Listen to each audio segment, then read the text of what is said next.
કેમ છો મિત્રો, મારું નામ છે શ્રવણ ઠાકોર। આજના નવા બ્લોગ વિડીયોમાં તમારું સ્વાગત છે। તો હું આવી ગયો છું ખેતરમાં પાણી ચાલુ કરીને।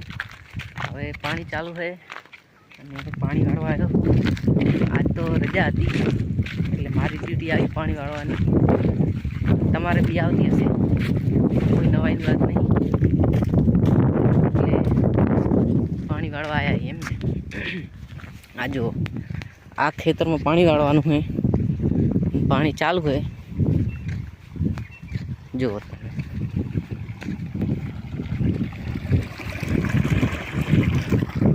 पानी चालू है, हवे पानी वाळशु अने आ नानी मोटी अपडेट तमने कहता जईशुं। एटले तमे सब्सक्राइब करवानुं, लाइक करवानुं भूलता नहीं। तो हवे आगळ जईने बतावुं तमने केवुं पाणी चालू है अने बधुं एवुं बतावुं। तो आपणे हवे पहोंची गया છીએ આપણે નેક જોડે। નેકમાં પાણી રેડી ચાલુ છે અને ચેરામાં બી જાહેરું। તો હવે ભરાઈ જાય પછી આપણે વાળી લેશું। આમ જો આ ખેતર, આટલા ખેતરમાં વાળવાનું છે। અડધું પીચ્યું છે ને હવે અડધું પાવાનું બાકી છે। તો તમે લાઈક સબસ્ક્રાઈબ કરવાનું ભૂલતા નહીં। જય માતાજી। અત્યારે હવે મિની વ્લોગ પૂરો કરીએ આપણો।